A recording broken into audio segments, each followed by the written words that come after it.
안녕하세요. DJ 선아입니다. 오늘의 사연 시작해 보겠습니다. 안녕하세요. 저는 지금 60대 나이의 여성이에요.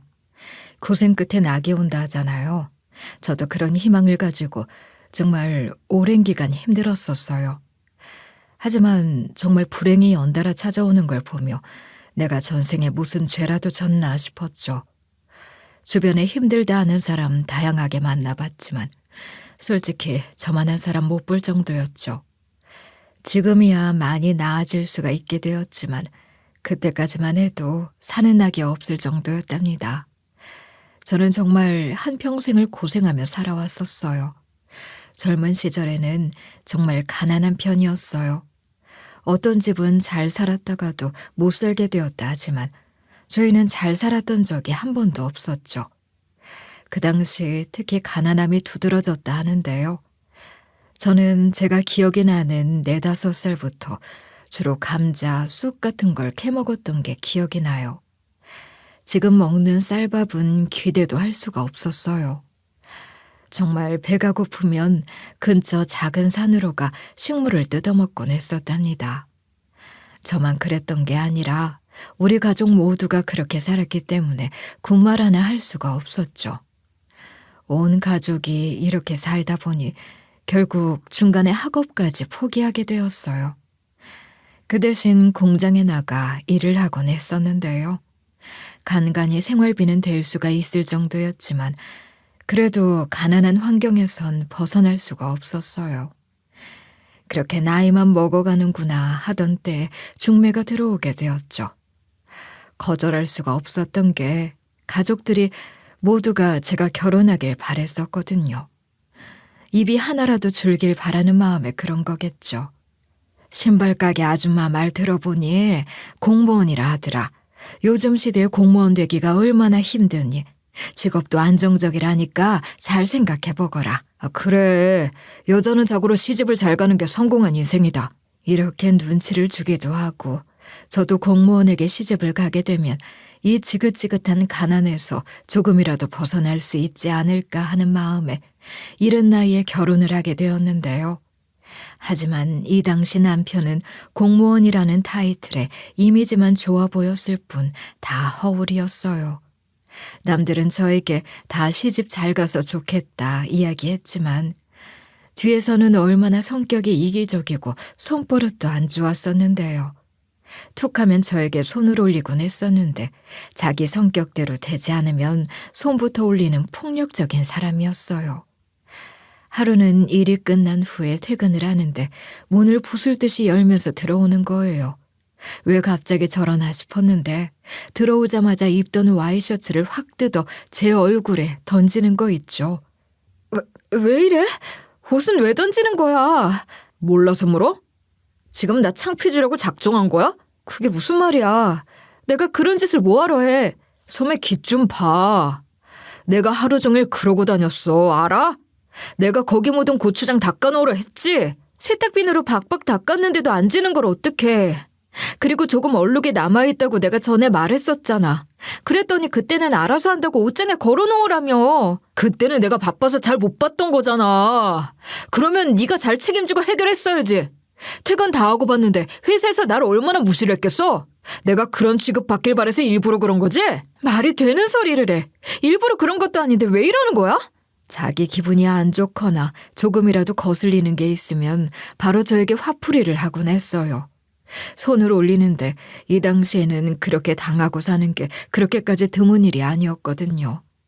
흔하게 볼 수 있는 일이다 보니 제가 군데군데 멍이 있다 해도 주변 사람들이 웅성웅성거리기만 할 뿐 신고를 하거나 그러지도 않았어요.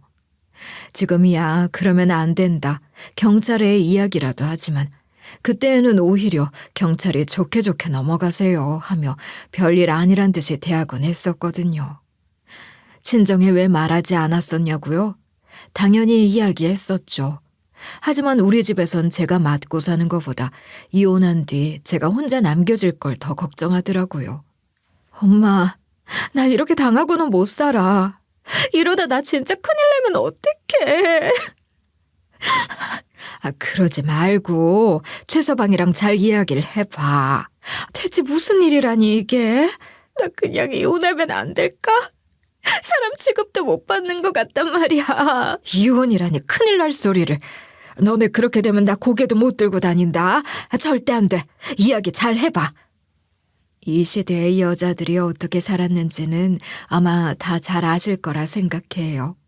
지금이야 너도 나도 이혼한다 하지만 이 당시에는 이혼한다는 것 자체가 특히 여자들에겐 어마어마한 흠이기도 했거든요.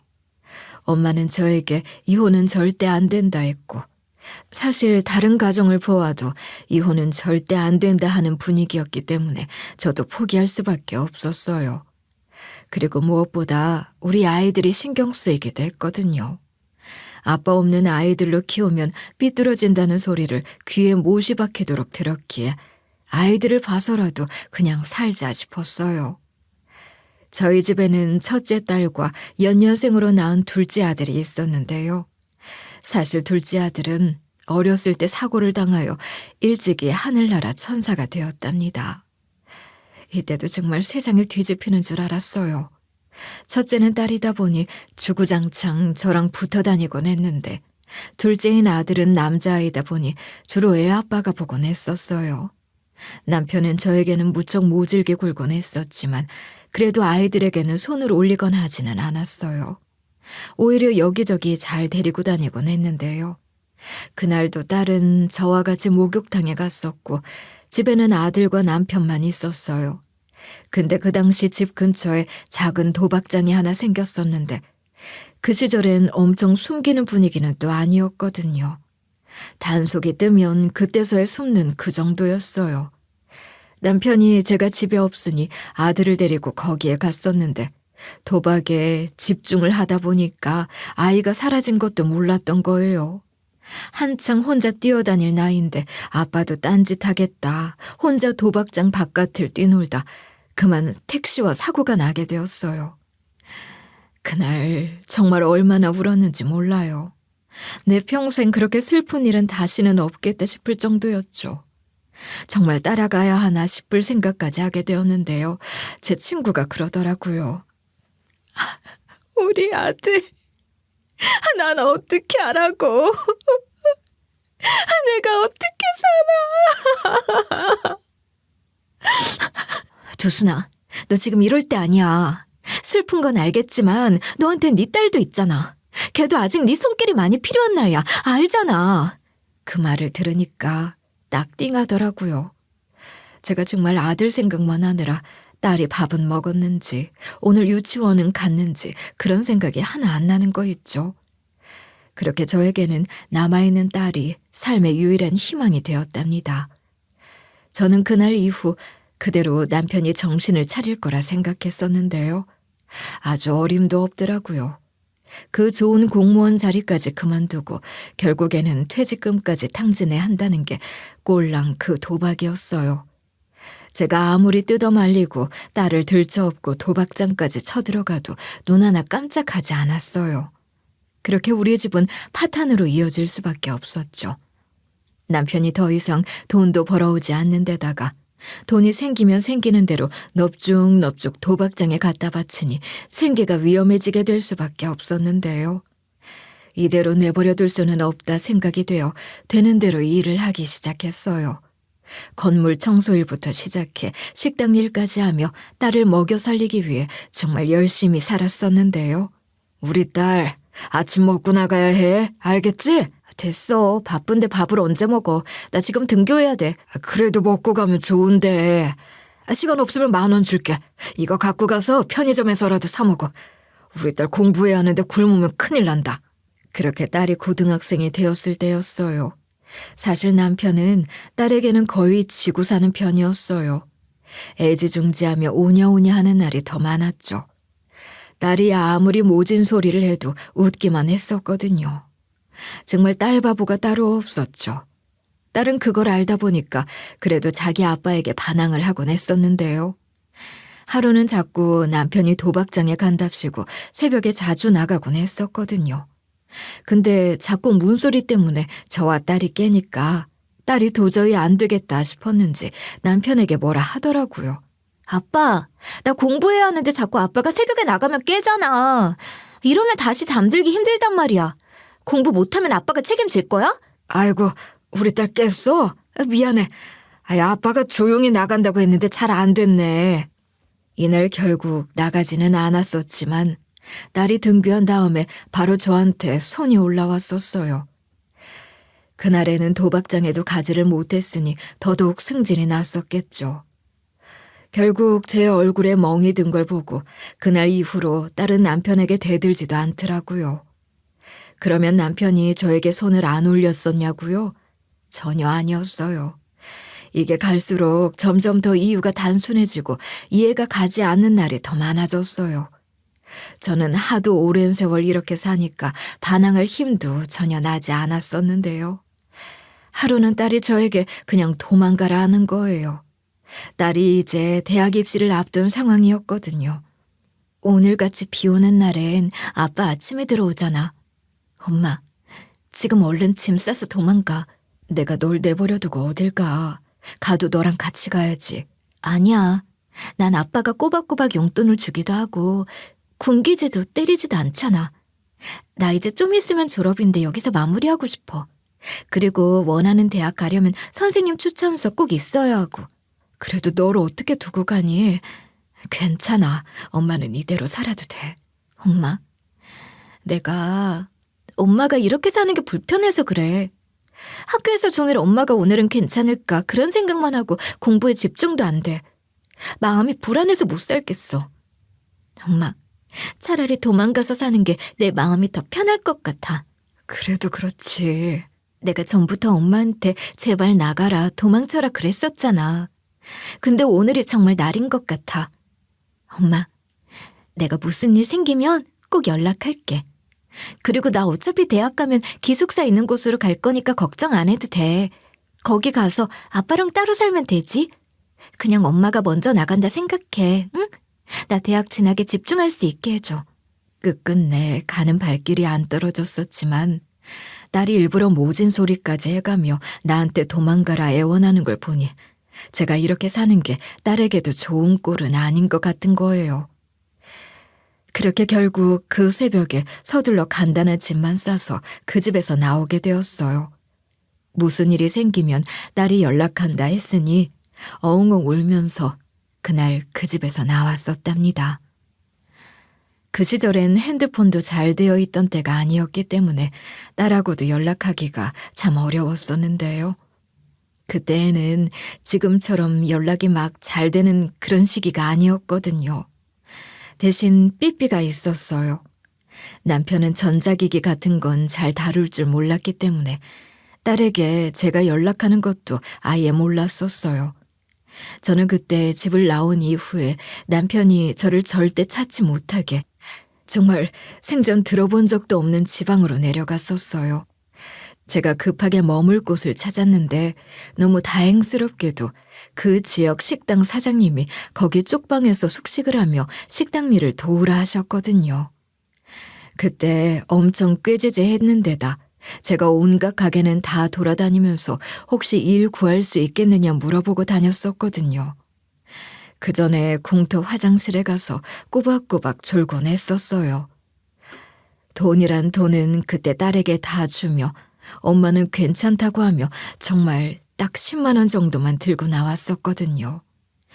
그 당시에 적은 돈은 아니었는데 이걸 언제까지 써야 할지 모르니 일단 최대한 아껴 쓰자 했었거든요. 이렇게 좋은 식당 주인 내외 덕분에 자리를 잡으며 간신히 딸에게 삐삐로 연락을 했었어요. 그러니 얼마 후 바로 가게 전화로 딸에게 전화가 오는 거 있죠. 엄마, 잘 지내고 있지? 연락이 없어서 난 무슨 일 난 줄 알았잖아. 아니야. 엄마 지금 김해에 왔어. 가장 멀리 가는 표 달라 해서 버스 타고 여기까지 왔네. 엄마 이제 괜찮아. 좋은 식당 주인분들 만나서 여기에서 먹고 자고 해도 된대. 일도 여기에서 같이 하라 했고. 넌 잘 지내지? 대학교는 어떻게 됐어? 나? 대학교 가려고 했는데 그냥 일하는 게 좋을 것 같아서. 회사 다니면서 자리 좀 잡히면 자취한다고 이야기하려고 아빠한테. 그나저나 너희 아빠는 어떻니? 너한테 막 뭐라 하거나 하진 않아? 나한텐 뭐라 안 하는데 완전 꼭지돌아서 엄마 찾아다닌다고 난리치던데 그냥 동네 어딘가에 숨어 있는 줄 아는 것 같아. 빵가게 아줌마랑 쌀집 아줌마한테 엄마 어디 있냐고 소리 지르고 난리였어. 인사도 못하고 나왔는데 그 아줌마들한테 미안해서 어떡하니? 됐어. 엄마는 지금 아빠한테 안 걸릴 생각부터 해. 꽁꽁 숨어 있어야 해. 알겠지? 알겠어. 이제 앞으로 무슨 일 있으면 여기로 전화하면 돼. 엄마 여기에 쭉 있을 것 같으니까. 알겠지? 알겠어. 내가 또 무슨 일 있으면 전화할게. 걱정하지 마. 생전 처음 가보는 김해에서의 내 삶은 또 달랐었어요. 식당 일에 굳기도 하고 주인 내외가 모질게 구는 때도 있었지만 그래도 남편이랑 지내던 시절보다는 훨씬 더 나았죠. 그 사이사이 내 딸이 얼마나 보고 싶었는지 몰라요. 정말 저에게 하나뿐인 보물이었는데 간간히 전화만 할 뿐 얼굴을 못 본 지 정말 오랜 시간이 지났죠. 만나러 가려 하거나 혹시나 만나러 오라 이야기를 해도 딸이 싫다 하는 거 있죠. 엄마, 나 어디 멀리 가려고 하면 아빠가 눈에 불을 켜고 물어봐. 엄마 보러 가는 거 아니냐고.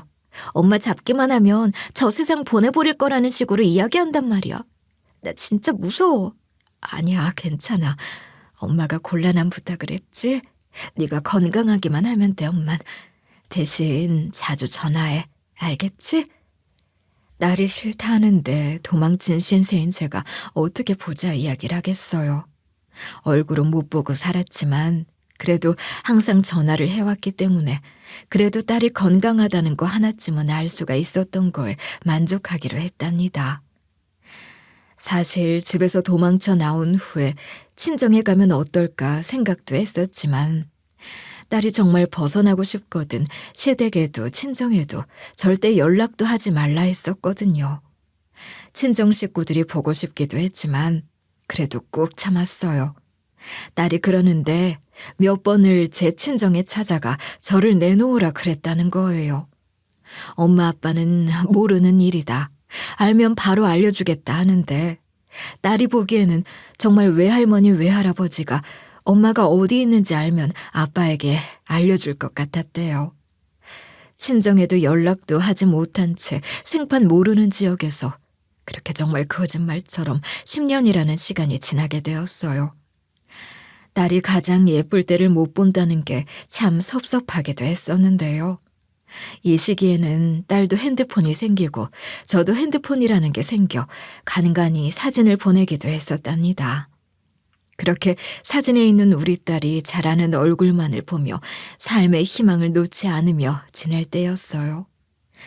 딸이 30살이 된 이후에는 바쁜 건지 갑자기 연락이 뚝 끊기는 거 있죠. 그렇게 된 지 무려 6, 7개월 정도가 됐을 거예요.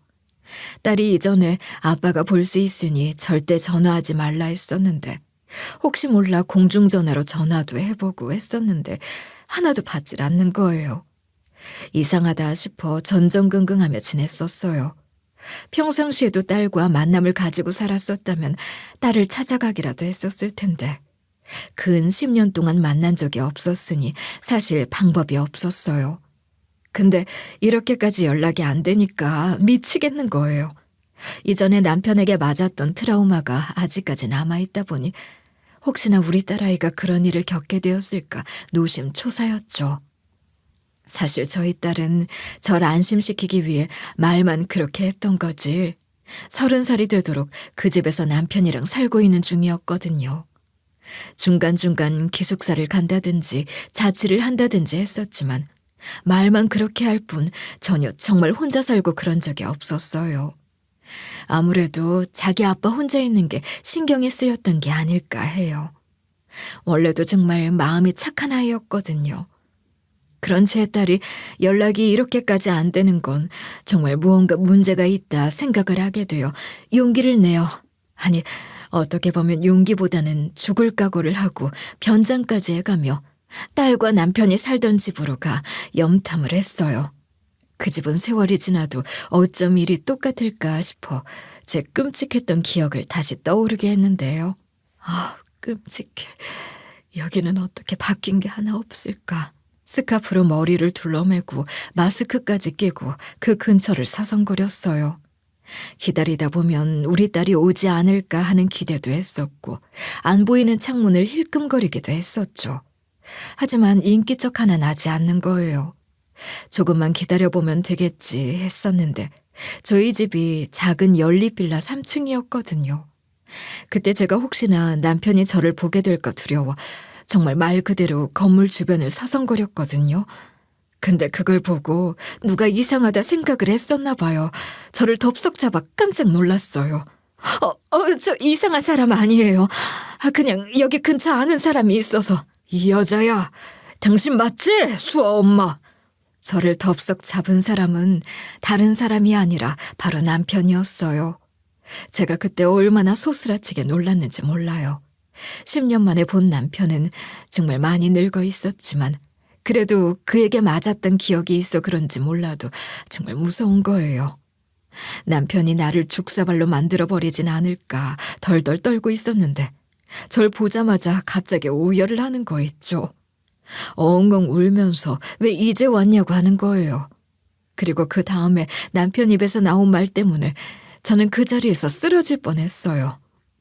우리 딸, 내 딸이 내비 갚는다고 자전거로 배달 일을 하다가 그만 교통사고를 당했어, 이 사람아. 그게 무슨 소리야? 내 딸이 어떻게 됐다고?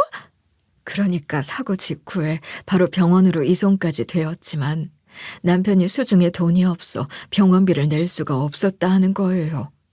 결국 제대로 치료를 받지 못해 이미 이 세상 사람이 아니라 해요.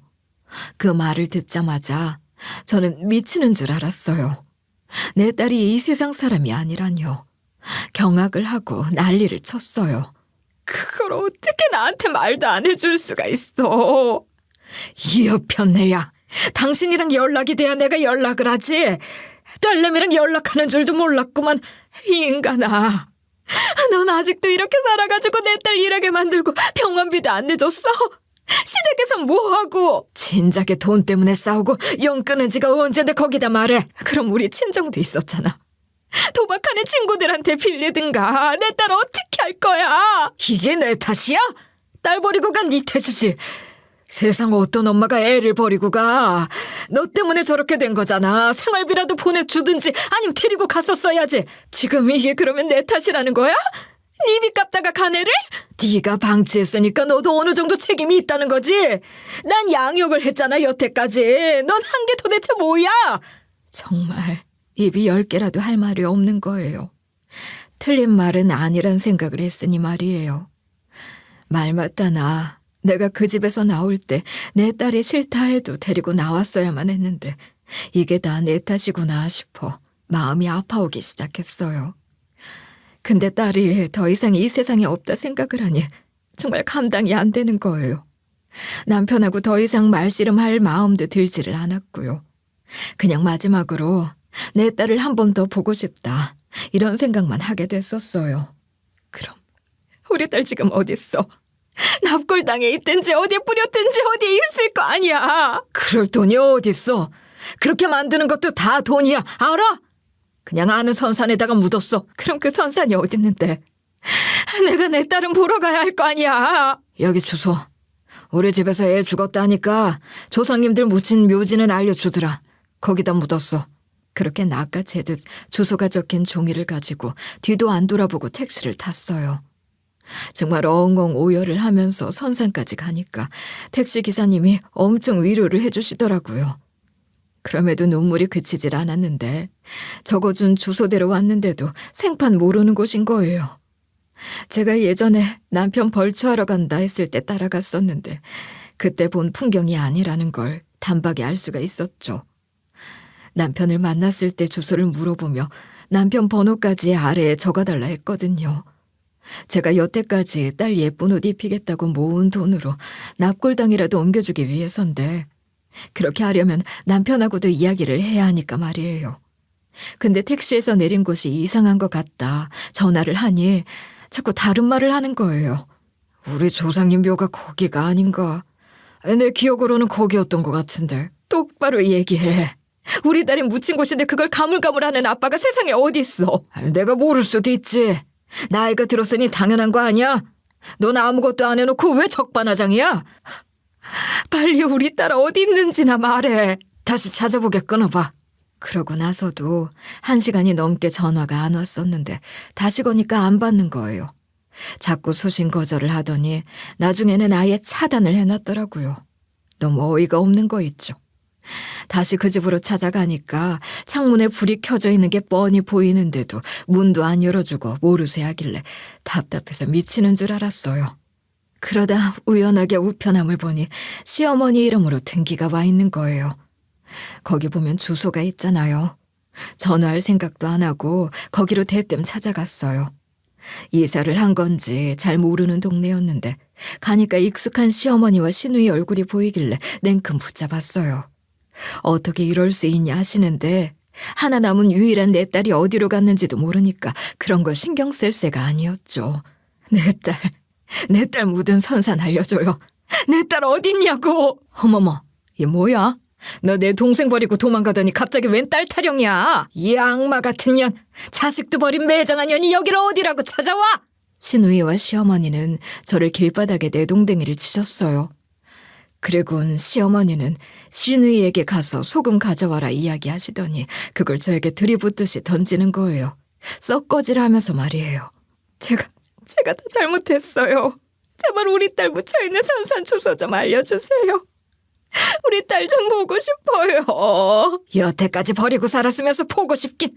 내 손녀한테 손대지 말고 썩 네 갈 길이나 가라. 안 돼요, 안 돼. 내 딸이 묻힌 주소만. 그렇게 문전박대를 당하며 결국 내 딸이 묻힌 선산 주소는 곧 죽어도 알아내지 못했어요.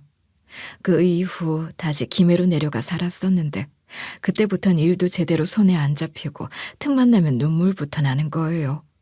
정말 꺼이꺼이 우는 날이 더 많았었는데 딸아이가 간 지 1년 정도 지났을 때 다시 남편에게 전화를 해봤거든요. 그랬더니 또 가까스로 받아 이번에는 빌빌 빌었어요. 제발 나 우리 딸 너무 보고 싶어. 선산 주소 좀 다시 알려줘. 엄마랑 인사는 하게 해야 할 거 아니야. 나도 까먹었어. 우리 엄마한테 물어보고 알려줄게. 전화 좀 하지 마. 핸드폰에 불 나겠어. 그러니까 제발 좀 알려줘. 그렇게 남편에게 주소를 받고 정말 시댁에서 조상 모시는 선산 주소를 받게 되었어요. 거기 가니까 워낙 묘자리가 많아 어디에 묻었는지도 잘 모르겠는 거예요. 그래도 내가 무사히 잘 찾아왔다 싶어 그 산에 올라가 어딘지도 모르는 내 딸 묘를 찾으며 엉엉 울었답니다. 어쩜 아빠란 사람이 묘비 하나 안 만들어주나 야속하기까지 했는데 또 정확히 어디 묻었는지 기억이 안 난다 하여 제가 묘비를 해주려 해도 안 되겠더라고요. 여태까지는 사실 남편 때문에 숨어 살았었는데 이제 더 이상 그럴 필요성을 느끼지 못하게 되었어요. 이제는 날 누가 때리게 되거든 경찰에 신고하면 해결이 되는 시대도 되었겠다. 그리고 내 딸 무덤에 자주 찾아가기 위해서는 그런 시골 자락에 있는 것보단 도시에 나오는 게 맞다 싶었죠. 게다가 남편도 더 이상 이 동네에 살지 않는다 했거든요. 시댁으로 가서 산다고 하며 다시는 연락하지 말라 하더라고요. 너무 웃긴 거 있죠. 더 이상 숨어 살지 않아도 될 것 같다는 생각에 제가 오랫동안 살아왔던 경기도로 다시 올라오게 되었어요. 제가 고향은 청주인데 청주에서 살았던 것보다도 경기도에 올라와서 산 세월이 훨씬 더 길었거든요. 저도 드디어 고향으로 돌아온 느낌이다 싶었죠. 올라오게 되면서 원래 같이 알고 지냈던 빵가게와 쌀집 아주머니들에게도 인사를 하러 갔었는데요. 너무 반가워하시는 거예요. 아이고 어디 갔었어. 내가 얼마나 걱정을 많이 했다고. 이제 다시 이 동네로 오는 거야? 네, 그렇게 됐어요. 저희 집 바깥 양반이 엄청 괴롭혔다면서요? 제가 죄송했어요. 아니야, 난 자네가 도망가서 얼마나 다행이었는지 몰라. 맨날 멍을 달고 살았잖여. 얼마나 걱정했는데. 아참, 그 딸 소식도 들었어. 얼마나 마음이 소란하겠어. 그래서 지금이라도 딸 좀 자주 보려고 이 근처로 다시 이사 왔어요. 딸이 있는 선산까지 버스로 40분이면 가더라고요. 참, 아주머니, 혹시 근처에 일할 만한 곳 없을까요? 제가 무작정 올라오긴 했는데 아직 일자리가 없어서요. 일자리? 글쎄. 참, 우리 납품하는 가게 사장님이 가사 도우미가 갑자기 그만두게 돼서 곤란하다 그러던데 거기다가 한번 물어봐 줄까? 그래 주시겠어요? 너무 감사해요. 이렇게 또 신세를 지게 되고. 아니야. 그러지 말고 자주 얼굴 비춰줘. 나도 다시 만나서 너무 반갑네. 전 그렇게 원래 알고 지내던 쌀집 아주머니 덕분에 새 직장도 구할 수 있었어요. 부잣집 가정부로 들어가게 되었는데 엄청나게 재벌가는 아니었고 사업을 두세 개 하는 집안이었거든요. 그러다 보니까 바빠서 살림에 신경을 쓰지 못한다 하여 저를 쓰신다 하셨어요. 이 집에는 사장님은 잘 안 계셨고 사모님과 5살짜리 사장님 딸이 주로 있었어요. 사모님도 친절하신 편이었지만 선이 딱 그어져 있는 분이라 일만 하고 집에 가고 그랬었는데요. 제가 그래도 평소 그 딸은 정말 예뻐했었어요. 우리 집 딸 어렸을 때 보는 것 같기도 하고 그런 사장님 딸도 제 마음을 아는지 항상 먼저 서글서글 다가오기도 했었죠. 둘이서만 아는 비밀 암호 이런 것도 있을 정도로 둘이 친했답니다. 하루는 제가 장을 보고 올라오는 길이었고 사모님은 딸의 유치원 하원길에 아이를 데려오시는 길이었어요. 경사진 길이었는데 사장님 딸이 킥보드를 타고 있었거든요. 그걸 타면 내려가는 길이었는데 글쎄 그게 경사로에서 타면 얼마나 빠르게 내려가는지 아시죠? 평소 같았으면 혼자 멈췄을 텐데 가속도가 붙었는지 멈추지도 못하고 정말 빠르게 내려오고 있었어요. 사모님은 울고불고 뛰어가시는데 그때 마침 올라가는 길에 제가 있었거든요. 그 뒤에 차가 나와도 이상하지 않을 것이라 저도 모르게 장 봤던 거 다 던져놓고 빠르게 내려오는 사장님 딸에게 달려갔어요. 우리 딸이 교통사고로 갔다고 했잖아요. 제 눈앞에서 또 그런 일을 볼 수는 없겠더라고요.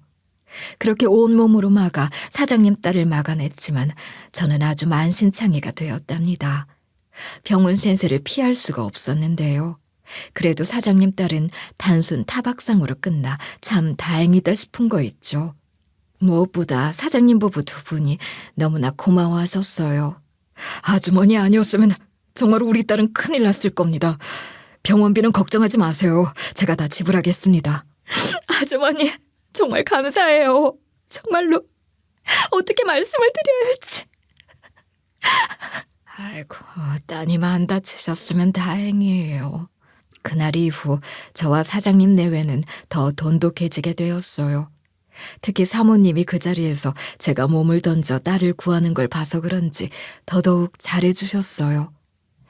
우리 딸의 생명의 은인이라 하시며 저에게 항상 뭐라도 하나 더 챙겨주시기 위해 애쓰시곤 했었죠. 병원에서 태어난 이후에도 꾸준히 그 집과 인연을 이어나갔어요. 그렇게 열심히 일하던 어느 날 갑자기 주인집 사모님이 저에게 그러시는 거예요. 청주 아줌마, 밖에 따님이 찾아오셨다는데요? 네? 그럴 리가요. 저희 딸은 작년에 죽었는데요. 이렇게 답을 했지만 대문을 여니까 정말 제 딸과 똑같이 생긴 여성이 바로 앞에 서 있는 거예요. 저도 정말 깜짝 놀랄 수밖에 없었어요. 아무리 10년 동안 연락만 하며 살았다 해도 제가 제 딸 얼굴을 모를 리가 없잖아요. 그 여자는 어디로 보나 제 딸이 맞았었어요. 딸은 떨리는 목소리로 절 보자마자 엄마 부르는데 순간 두 다리가 확 풀리는 거 있죠. 저는 그 자리에서 바로 딸에게 달려가 끌어안고 한참으로 오열을 했어요. 정말 두 눈이 퉁퉁 붓도록 울고 나서야 딸에게 자초지종을 물어볼 수가 있었죠. 죽었다고? 사람들이 네가 죽었다고 하는데 아유, 이게 어찌 된 일이야? 엄마, 사실 나 아무것도 기억이 안 나. 그러니까 죽은 줄로만 알았던 딸이 알고 보니까 교통사고를 당하게 되면서 기억을 잃었다 하는데요. 일어나 보니까 이미 연고자가 없는 취급을 당했다는 거예요. 그렇게 곧장 시설로 보내지게 되었다 하는데요. 영문 모를 일에 제가 직접 확인을 해보는 게 좋겠다 싶었어요. 그렇게 병원으로 향했는데 알고 보니까 남편이 일부러 병원에서 딸을 버린 거였어요. 그렇게 딸은 연고도 없이 관련 시설로 보내지게 된 거죠. 남편 새끼가 저한테 거짓말을 한 거였어요. 여기서부터 정말 우라통이 치밀어 올랐는데요. 딸은 한 자원봉사자의 도움을 받아 작은 단서를 얻어 절 찾아왔다는 거예요. 연고가 없다 했었지만 딸의 주민등록 초본에 살던 집 주소가 써져 있었다 하는데요. 혹시나 하는 마음으로 그 동네에 찾아가 봤대요. 동네에 와보니까 하나둘 어렴풋 기억이 나기 시작했는데 그러다 쌀집 아주머니를 만나게 된 거예요. 어머, 너 수아 아니니? 어머, 웬일이야? 난 네가 죽은 줄만 알았는데. 저에 대해 아세요? 혹시 저희 엄마나 아빠에 대해 아시는 게 있을까요?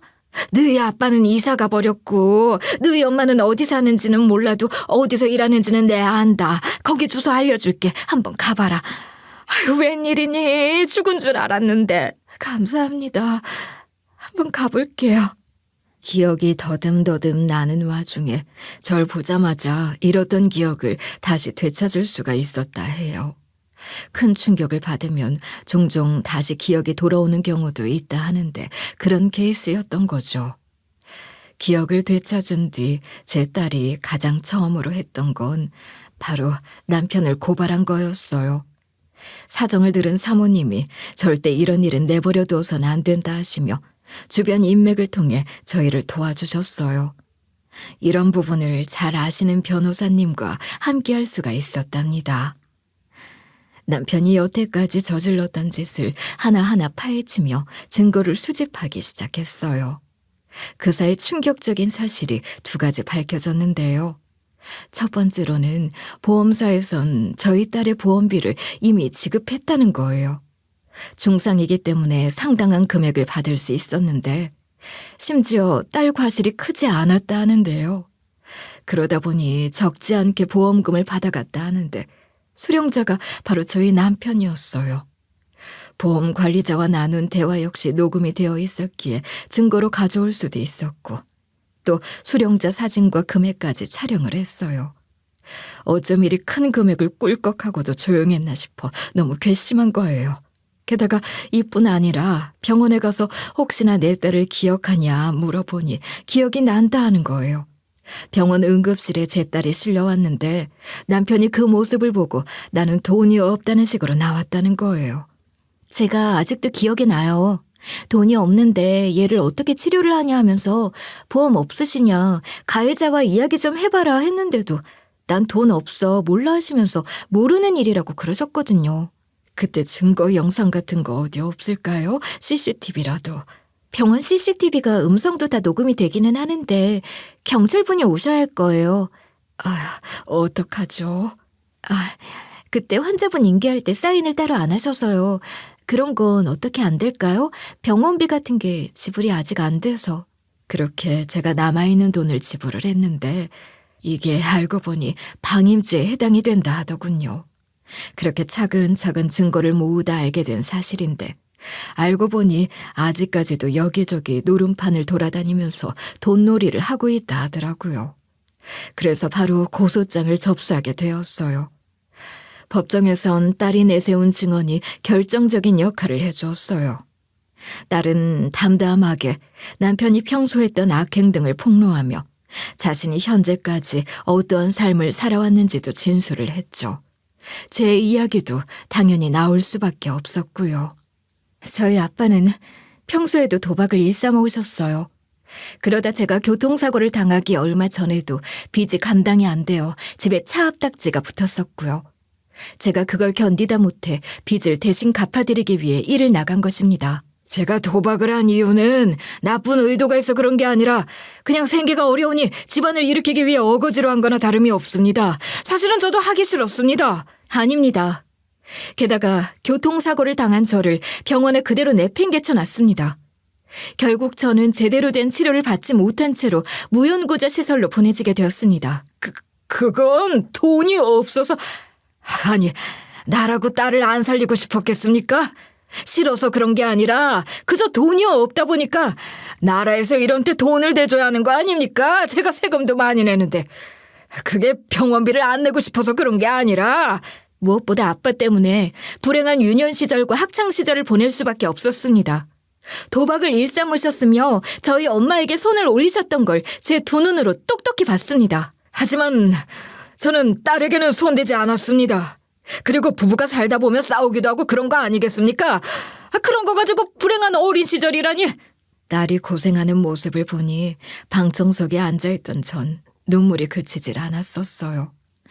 남편은 끝까지 자기 잘못을 인정하지도 않았었지만 증거를 내미니까 결국 꼬리를 말더군요.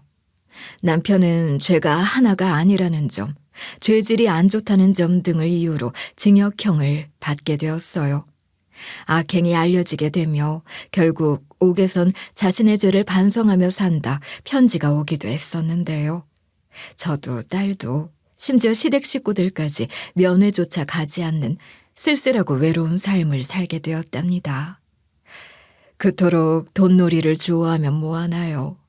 같이 하던 친구들마저도 남편이 감옥에 갔다 하니 나 몰라라 하더군요. 저도 이제 제 인생을 시작하기 위해 족쇄를 끊어내자 싶었어요. 그렇게 이혼까지 감행하게 되었는데요. 이혼 서류 도장을 위해 면회를 가니까 다른 소리를 하는 거예요. 이혼이라니, 나 정말 진심으로 반성하고 있어. 나 혼자 있으면 이제 어떻게 살으라고 그래. 이러지 말고 이혼해줘. 나 정말 오래 참았잖아. 정말 당신 죄를 반성한다면 날 좀 놓아줘야지. 반성하기 때문에 더더욱 못 놔줘. 내가 너한테 잘못한 걸 용서받을 수 있는 기회는 줘야지. 결국 이혼 서류에 도장 하나 못 찍고 다시 집으로 돌아오게 되었는데 그 후에도 계속해 편지가 왔었어요. 자기가 정말 잘하겠다. 방에서 나가면 다시 잘 살아보자. 자기가 옛날 일은 반성하고 있다. 이런 식의 내용이었죠. 옛날에 자기가 저한테 어떻게 했는지 정말 반성한다면 절 붙잡으면 안 되는 거거든요. 울컥하는 마음에 어쩔 수 없이 이혼까지도 소송으로 이어지게 되었어요. 변호사님은 저에게 이혼 소송을 시작하기 위해 필요한 서류와 증거를 모아오라 했었는데요. 그렇게 과거 남편이 저에게 손을 올렸던 일에 대한 건 딸과 쌀집 아줌마 증언을 받기로 했어요. 그리고 딸을 버린 행위와 도박으로 가정을 파탄냈다는 증거를 준비했죠. 딸은 제 아버지가 본인을 병원에 방치했던 것과 또 여태까지 절 가혹하게 대했던 일들, 고통 속에 자랄 수밖에 없었다는 시간에 대해 증언을 하며 남편의 부도덕함에 보다 구체적으로 진술을 해주었어요. 저희 아빠는 제가 사고로 죽어갈 때 절 병원에 내버려 두고 방치하셨어요. 말 그대로 나 몰라라 하셨고요. 그리고 과거에 꾸준하게 저희 엄마에게 손을 올리셨었어요. 제가 기억이 나는 어린 시절부터 집을 나가셨던 20살까지도요. 판사님, 그렇게 따지면 저 여자는 딸을 버리고 나갔어요. 그것도 어떻게 보면 방임 아닌가요? 저는 그 당시 온전히 성인이었고 또 스스로 판단을 할 수 있었던 아이였어요. 제가 엄마에게 권해드린 부분이에요. 이혼 소송은 간단히 끝이 날 줄 알았지만 남편은 미꾸라지처럼 잘 빠져나왔었고 끝까지 자신의 잘못은 전면 부인하는 모습이었죠. 그러면서 끝까지 제 탓을 하는 거 있죠.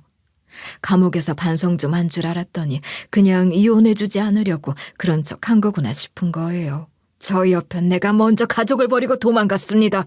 제가 도박을 한 건 생계를 꾸려나가기 위해 어쩔 수 없는 선택이었고요. 거짓말입니다. 도박을 한 건 아이가 아주 어렸을 때부터였어요. 퇴직금까지 몽땅 가져다가 돈노름을 하는 바람에 생계가 어려워져 돈을 나가서 번 건 저예요. 내가 그때부터 도박을 했다는 증거 있어? 증거 있냐고? 자중하세요. 생계가 어려웠다 해도 도박을 하시는 건 엄연한 불법입니다. 점점 더 불리해져가는 남편을 마지막으로 한 방에 보내버리게 되었던 건 바로 딸의 진술이었어요. 딸은 법정에서 이렇게 말했죠. 어머니는 절 끝까지 지키려고 했습니다.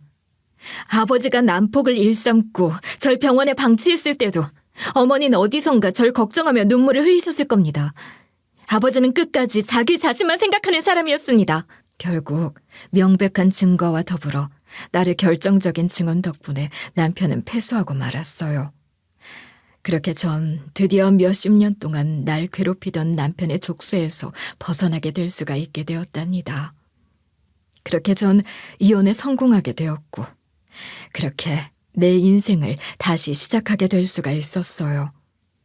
딸은 사실 법정 앞에서 그렇게 당당하게 말을 하기도 했었지만, 아직까지 교통사고 후유증과 아빠가 자신을 버렸다는 후유증은 잘 씻어지지 않나 보더라고요. 결국은 지금 열심히 치료를 받으러 다니는 중이랍니다. 그래도 정신과 선생님께서 이야기하시길 엄마에게 받는 사랑이 많아 금방 딛고 일어날 수 있을 거라 이야기를 했다는 거예요. 정말 듣던 중 다행이었죠. 전 그렇게 다시 찾은 딸과 함께 새로운 인생을 다시 시작해보기로 했어요. 무엇을 할까 했었는데 제가 일하던 곳의 사장님과 사모님이 차라리 딸과 함께 가게를 하나 해보면 어떻겠냐 이야기를 해주시는 거예요. 제가 돈이 어디 있다고 새로운 일을 시작하겠어요. 그래도 지금 하시는 일보다는 훨씬 나으실 거예요. 저희가 빌려드릴게요. 때 되면 편하게 갚으세요. 아이고, 제가 어떻게 그런 큰 신세를 질 수가 있겠어요. 괜찮아요. 아니에요. 안 그래도 크게 도움을 드리고 싶은 날이 꼭 왔으면 좋겠다 싶었는데 이렇게라도 도와드릴 수 있게 되어 오히려 저희가 다행이에요. 덕분에 저희 딸이 살았잖아요. 평생을 감사하며 살아야 하는데 말이에요. 그렇게 저희는 작은 분식집을 같이 시작하게 됐어요. 처음에는 잘 될까 싶었었는데 쌀집 아주머니도 응원차 화분을 주러 오시기도 하고 이전에 알던 분들도 자주 오시기도 해주셨고요. 어느샌가 바쁘게 장사를 하다 보니 안정적인 삶을 되찾을 수가 있게 되었는데요. 딸은 사실 그전까지만 해도 잠에서 깨면 놀라서 울곤 했었거든요. 왜 울었냐 이야기를 하면 눈을 뜨면 다시 버림받게 될까 무서운 마음에 그런다 하는데 참 가슴이 미어지는 거 있죠. 하지만 그럴 때마다 제가 꼭 안아줘 그런지 지금은 눈에 띄게 트라우마가 나아지게 될 수 있었답니다. 원래 하던 일을 해야 하지 않겠냐 이야기하니 괜찮다 하며 오히려 지금 당장은 엄마하고 같이 둘이 일하는 게 더 좋을 것 같다는 거예요. 그렇게 둘이 의지하며 함께 살아가기로 했답니다. 그 후에 남편은 어떻게 되었나 궁금하신 분도 있을 거예요. 그렇게 이혼 소송을 끝마치고 나선 아주 사람이 돌변을 하더라고요. 법정에서 나가는 길에 저한테 소리를 지르는 거 있죠. 너 어디 잘 사나 보자. 나 출소하면 찾아갈 거야. 어디 한번 그래봐. 나 이제 당신 하나도 안 무섭거든. 내가 그때처럼 저한테 지고 살 줄 아나 본데 어림도 없는 소리다. 빵에서 썩을 대로 썩으시지. 제가 이전까지는 남편에게 큰 소리를 쳐본 적이 많이 없었는데 이제는 무서울 거 하나 없다는 식으로 큰 소리를 치니까 오히려 남편이 아차 싶었나 봐요. 요즘까지도 간간히 편지가 와요. 편지 안에는 자기가 잘못했다. 다시 한번 용서해줘라. 출소하면 얼굴만 한번 비춰줘라. 뭐 이런 이야기가 있더라고요. 요즘은 아예 뜯어보지도 않고 아예 편지를 찢어버리는 중이에요. 아주 평생 동안 후회했으면 좋겠더라고요. 그렇게 저는 늦은 나이에 삶의 희망을 되찾을 수가 있게 되었어요. 새로운 꿈을 꾸며 행복한 노년을 보낼 수 있게 바라는 중인데요. 불행 끝에는 저처럼 낙이 올 수가 있거든요. 제 사연을 듣는 불행한 사람이 있다면 조금 뒤에 해가 뜨실 테니 꼭 포기하지 않고 살아가시기 바랄게요. 긴 사연 읽어주셔서 감사했습니다.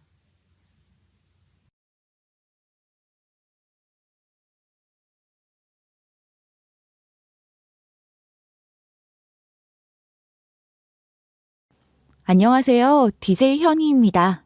오늘의 사연 시작해 보겠습니다. 안녕하세요. 저는 올해 딱 30이 된 정소진이라고 합니다.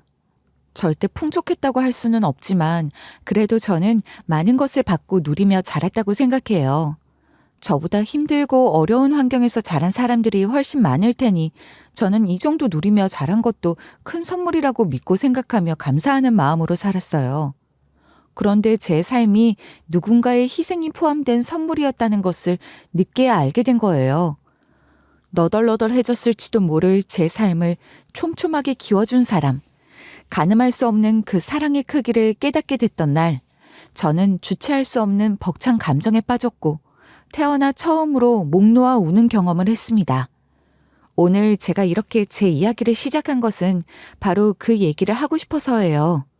30이 되어서야 알게 된 진정한 그 사랑을 여러분과 나누고 싶거든요. 저는 태어나자마자 엄마를 잃은 아이였어요. 그런데 저를 이날까지 키워주신 분도 하나뿐인 어머니시랍니다. 네, 맞아요.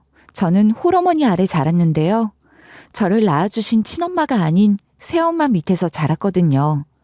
친엄마는 저를 낳다가 돌아가셨다고 들었고 아버지도 일찍 돌아가셨으니 저는 친부모님 두 분에 대한 기억이 전혀 없어요. 아버지마저 돌아가신 상황에서 어린 저를 떠맡게 된 새엄마였던 거죠. 그냥 저를 보호시설 같은 곳에 보낼 수도 있었을 거예요. 그런다고 해도 그 누구도 새엄마를 비난할 수 없었을 겁니다. 당시 새엄마는 20대였으니 자기 인생을 살아야 하잖아요. 그리고 누가 또 비난하는 사람이 있으면 어때요? 그게 대수인가요?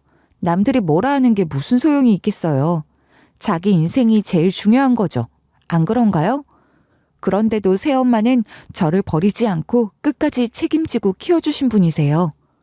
어떻게 들릴지 모르겠지만 저는 낳아준 엄마를 한 번도 본 적도 없지만 그분에 대한 기억이 아주 많아요.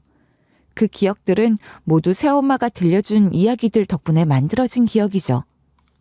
새엄마는 돌아가신 친엄마와의 절친했던 대학 동기셨거든요. 그러니 제가 자라는 동안 새엄마는 친엄마와의 추억이나 친엄마가 어떤 분이셨는지에 대해서 아주 많은 이야기들을 해주셨어요. 너 웃을 때 보면 꼭 네 엄마 같아.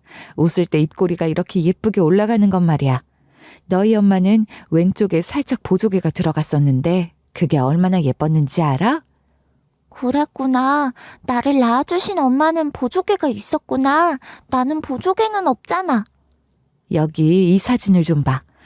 그래, 이 사진에 보조개가 좀 더 선명하게 보이네. 어때? 예쁘지?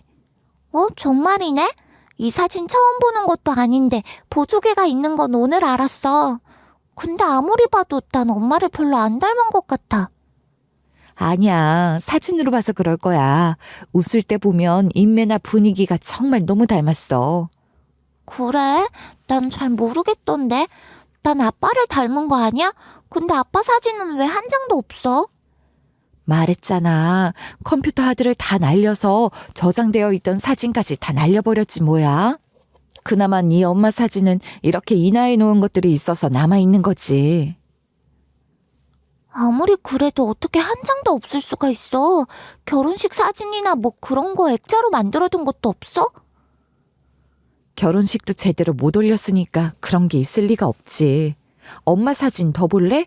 이건 우리 대학 때 동아리 MT 갔을 때 사진인데 말이야. 새엄마는 제가 아버지 얘기를 꺼내려고 하면 늘 그런 식으로 말을 얼버무리거나 다른 말로 화제를 돌리려고 하셨어요. 어떻게든 아버지 이야기는 피하려고 하시는 티가 많이 탔기 때문에 막연히 무슨 사연이 있을지도 모르겠다는 생각을 했던 것 같아요. 같은 대학 같은 과에 동아리 활동까지 같이 했을 정도로 절친한 친구 사이였던 친엄마와 새엄마였잖아요. 친엄마가 돌아가시고 새엄마가 아버지의 재혼 상대가 됐다는 건데 무슨 사연이 있어도 있을 법한 거죠. 새엄마가 그 이야기를 하고 싶어 하지 않으시는 것 같았고 달리 물어볼 친척이 있는 것도 아니었으니 그냥 그런가 보다 할 수밖에 없었어요. 사실 제게도 그게 그렇게 중요한 일이라 여겨졌던 것도 아니었으니 굳이 꼬치꼬치 캐물으려고 하지 않았어요. 한 번은 제가 유치원에서 엄마 얼굴 그리기 같은 걸 해서 새엄마 얼굴을 그려와 그걸 보여드렸더니 새엄마는 무척이나 좋아하시며 그 그림을 냉장고에 붙여두기까지 하셨어요. 세상에, 볼수록 잘 그렸다. 내가 이렇게 예쁘니? 예쁘게 그려줘서 고마워. 여기 붙여두고 계속 봐야겠어. 선생님도 잘 그렸다고 해주셨어. 그래서 자랑하는 거야. 그랬어? 우리 딸 최고네. 소진아, 근데 너 이리 와봐. 새엄마는 제 손을 이끌고 거실 탁자 앞에 앉히시더니 돌아가신 친엄마의 사진 한 장을 갖고 오시더라고요. 그 보조개가 쏙 들어가게 웃고 있는 사진 말이에요. 이건 친엄마 사진이잖아. 엄마 얼굴 그리기라고 했으니까 네 친엄마 얼굴도 그려보면 어때? 그래, 그려볼게. 엄마 얼굴 그릴 땐 머릿속에 떠올리면서 그렸는데 친엄마 얼굴은 사진 보며 그리니까 더 잘 그릴 수 있을지도 몰라. 그래, 여기 이렇게 사진을 놓고 그려봐. 사진 그리는 동안 엄마 얼굴을 더 찬찬히 볼 수도 있고 좋잖아? 사실 어린 마음에도 유치원에서 엄마 얼굴 그리기를 하라고 했을 때 친엄마 생각이 났던 것 같아요. 이미 돌아가신 지 오래고 저는 한 번도 뵌 적도 없지만, 아니, 저를 품에 한 번 안아보지도 못하고 돌아가신 분이지만 새엄마를 통해 일상으로 친엄마 이야기를 들으며 자랐으니 저는 어머니가 둘이라는 생각을 늘 할 수밖에 없었거든요. 그러니 그때도 친엄마 생각이 자연스레 났던 거죠. 그런 제 마음을 읽으신 건지, 아니면 새엄마 혼자 마음에 친엄마에게 미안한 생각이 들어서 그러셨던 건지는 모르겠지만 그렇게 제게 친엄마 얼굴도 그려보라며 사진을 내어주시더라고요.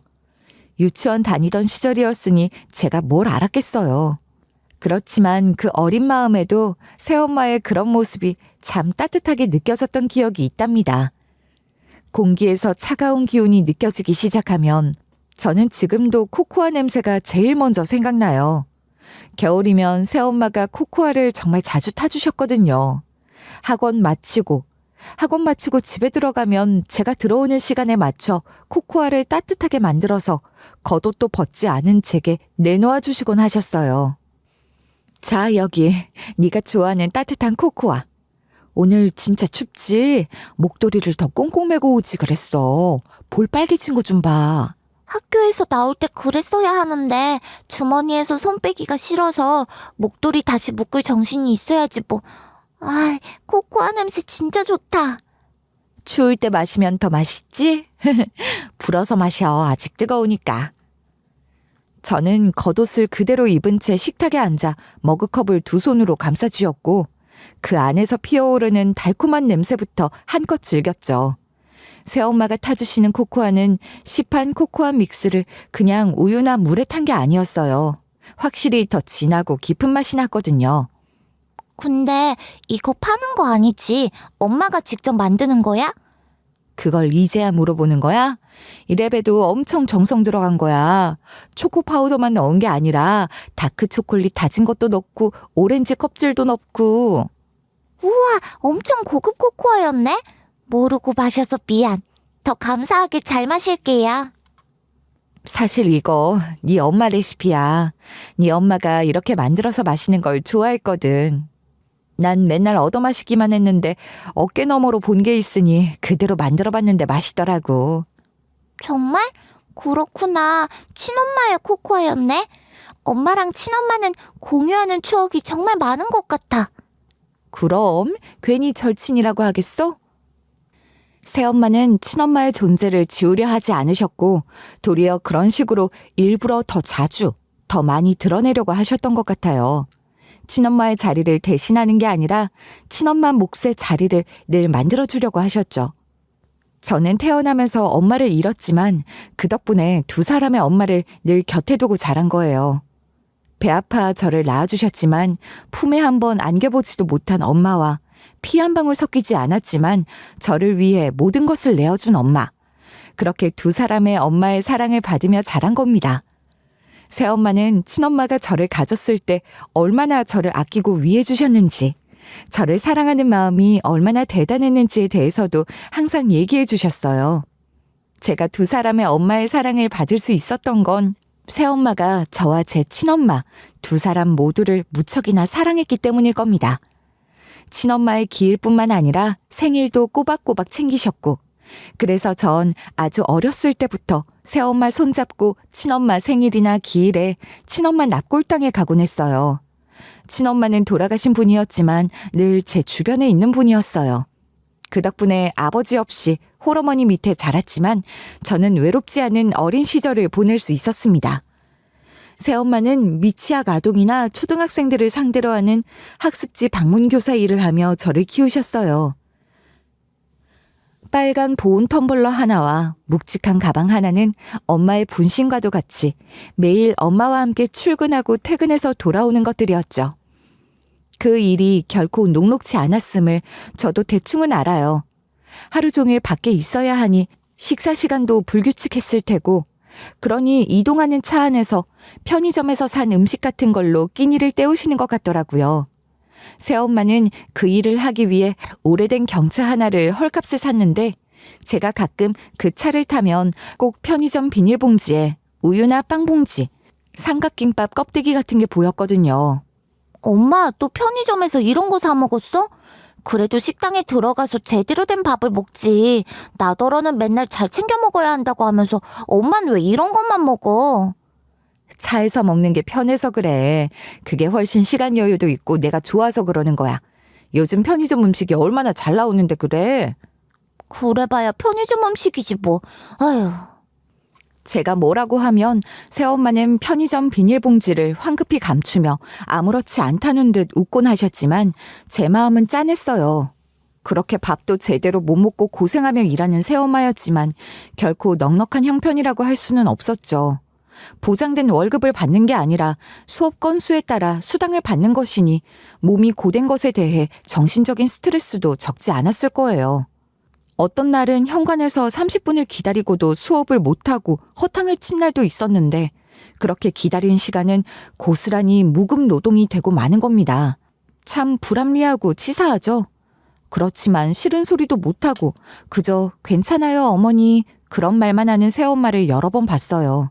매달 신규 유입 회원이 있어야 하니 방문교사 일 외에도 아파트마다 다니며 전단지를 돌리는 일 같은 것도 해야 하는 것 같더라고요. 물론 무급으로 말이에요. 그러고도 신규 회원 모집이 시원치 않으면 그때부터 새엄마의 한숨이 깊어지는 거예요. 새엄마가 들고 다니는 수첩에는 가운데 접힌 선을 기준으로 한쪽에는 빨간색 동그라미, 또 한쪽에는 파란색 체크 표시가 가득했는데 빨간색은 그만둔 집, 파란색은 유지되는 집이라고 했어요. 그걸 펼쳐놓고 한숨을 쉬기 시작하면 뭔가 잘 안 풀린다는 거죠. 뭐가 잘 안 됐어? 학생이 빠져나간 거야? 아니야, 넌 그런 거 몰라도 돼. 내가 알아도 도움은 안 되겠지만 그래도 속상한 거 하소연이라도 들어줄게. 그런 거라도 하면 좀 낫잖아. 글쎄, 넌 그런 거 하나도 몰라도 되니까 네 공부나 열심히 해. 지난번에 현관 앞에 30분씩 세워두고 그랬던 집이나 좀 그만두지. 수업하는 시간보다 2배나 기다리게 하고. 정말 너무해. 그런 일쯤이 아무것도 아니지 뭐. 게다가 그 집은 애 둘 다 나한테 공부시키는 집인데 고마운 집이지 끊어지면 안 돼. 전단지까지 돌리고 다니는데도 신규 회원이 별로 안 느나 보네. 나 영어 학원 잠깐 쉬어도 되니까 너무 걱정하지 마, 엄마. 에이, 그럴 수 없지.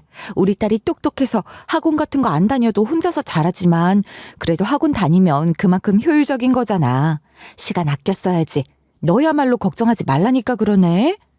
새엄마는 그렇게 하루하루 언제 끊길지 모르는 줄타기처럼 흔들리는 세계 위에서 버텨냈던 것 같아요. 하루 종일 이 집 저 집 다니며 초인종을 누르고 또 바쁘게 이동하고 그러는 동안에도 때 되면 집에 들러 제가 먹을 것들을 직접 챙겨주시곤 했어요. 그냥 냉장고에 넣어두면 될 텐데 특별한 일이 없으면 꼭 그렇게 직접 들어오셔서 챙겨주셨던 것. 그건 바로 엄마의 마음이었겠죠.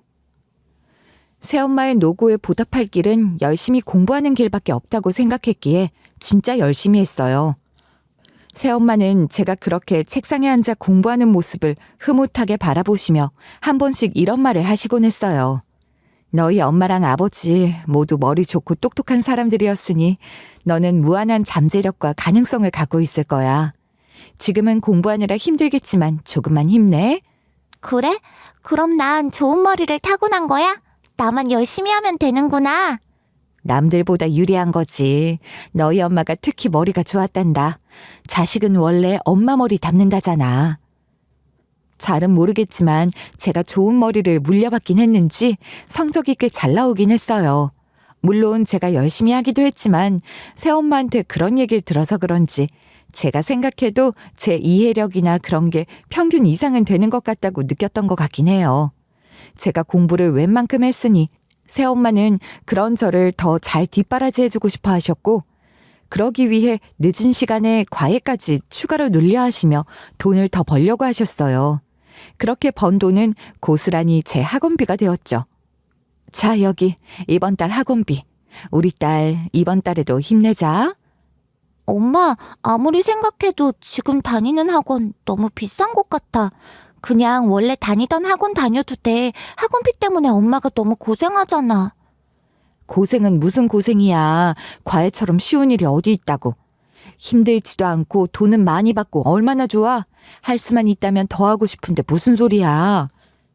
밤늦도록 고생하니까 그렇지. 그래도 지금 학원이 좋잖아.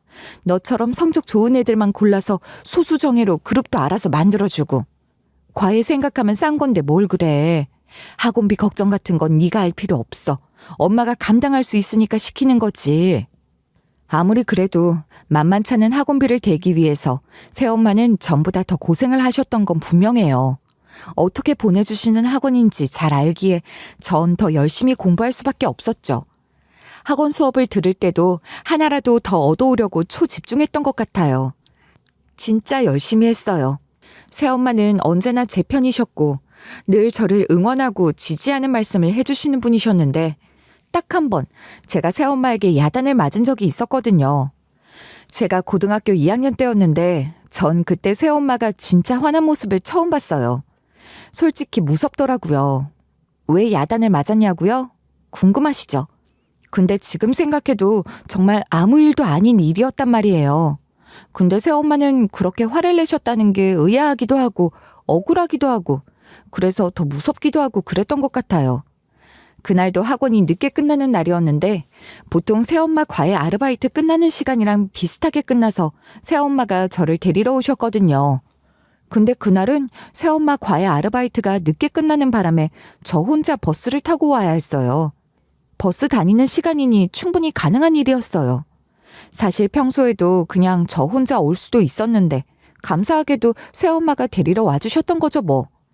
학원으로 데리러 올 시간은 안 됐지만 어쨌거나 차로 움직이시니 저보다 일찍 집에 도착한 새엄마가 버스 정류장 쪽으로 저를 마중 나오셨는데 그때 버스를 같이 내린 학원 친구가 저를 데려다주고 있었던 거예요. 그 친구는 남학생이었고 말이에요. 소진아, 너 지금 이런 시간에 어디 남자애랑 단둘이 돌아다녀? 엄마, 얘 진혁이. 엄마도 알잖아. 우리 학원 같은 반 수업 듣는 애. 아줌마 안녕하세요. 그래, 진혁이 오랜만이다. 너희 집 이 방향도 아닌데 왜 네가 소진이랑 같이 오니? 엄마도 참, 버스를 같이 내렸으니까 얘가 나 데려다 준다고 그런 거지. 엄마 왜 그래요? 진혁이 무안하잖아. 나 생각해서 그런 건데. 그 마음은 고맙다만 앞으로는 이럴 필요 없어. 소진이 너 혹시라도 엄마가 학원으로 못 가는 날은 버스 정류장이라도 나올 테니까 밤길 무서우면 사람 많은 버스 정류장에서 엄마 기다려. 괜히 남학생이랑 붙어 다니지 말고. 알았어? 아니, 제가 그 친구랑 손을 잡고 있길 했겠어요? 팔짱을 끼고 있길 했겠어요? 멀찍이 서서 같이 걸었던 것뿐인데 그렇게 화를 내시는 거예요. 말끝마다 남자애랑 붙어 다닌다 하시면서 말이에요. 그러니 제가 안 억울했겠냐고요. 그 친구도 그렇죠. 괜히 좋은 마음 한번 썼다가 그게 무슨 복면인지. 그렇지 않나요? 새엄마가 너무한다 싶어서 저는 입이 대빨이나 나와서 집에 들어왔는데 새엄마는 집에 들어와서부터 이절을 시작하시는 거예요. 아직 안 끝났던 거죠. 소진아, 너 지금 초등학생 아니잖아. 그렇게 남자애들이랑 함부로 어울려 다니는 게 귀여워 보일 나이가 아니란 말이야. 엄마, 걔가 무슨 남자야. 학원 친구라니까. 엄마도 아는 애고 걔네 엄마도 다 알고 그런데 무슨. 그게 무슨 상관이야. 하여간 앞으로는 그렇게 남자애랑 어울려 다니지 마. 특히 단둘이 그러고 다니는 건 절대 안 돼. 알겠니?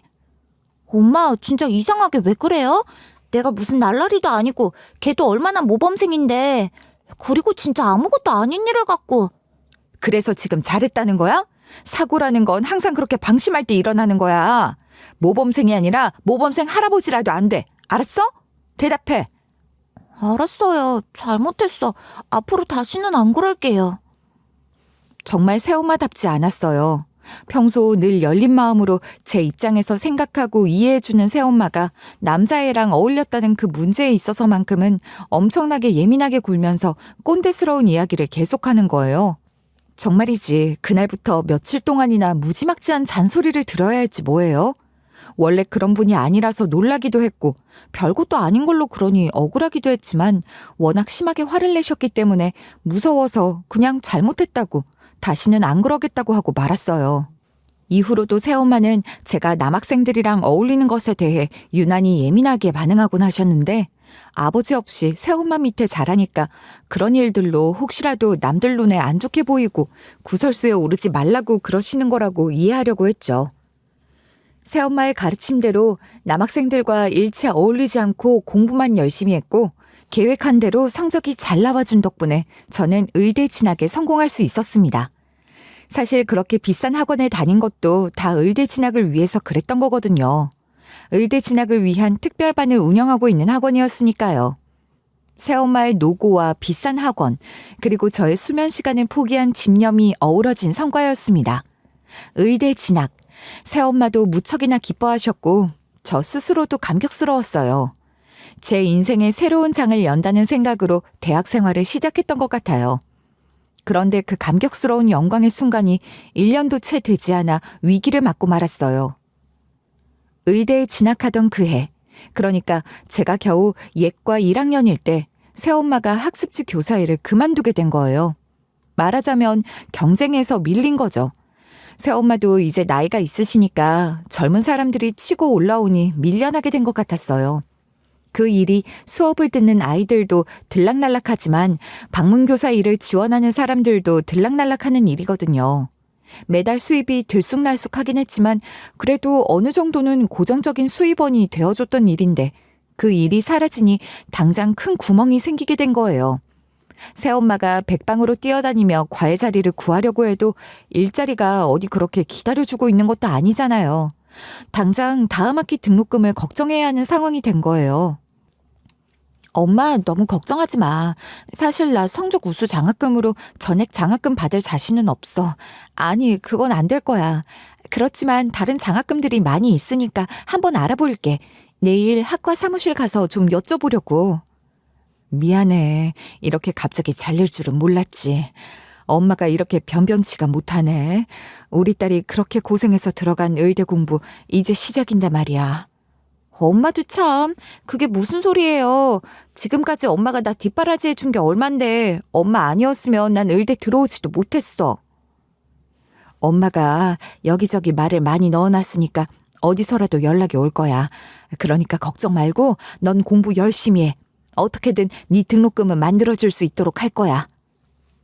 나도 장학금 알아볼 거니까 엄마야말로 너무 걱정 마.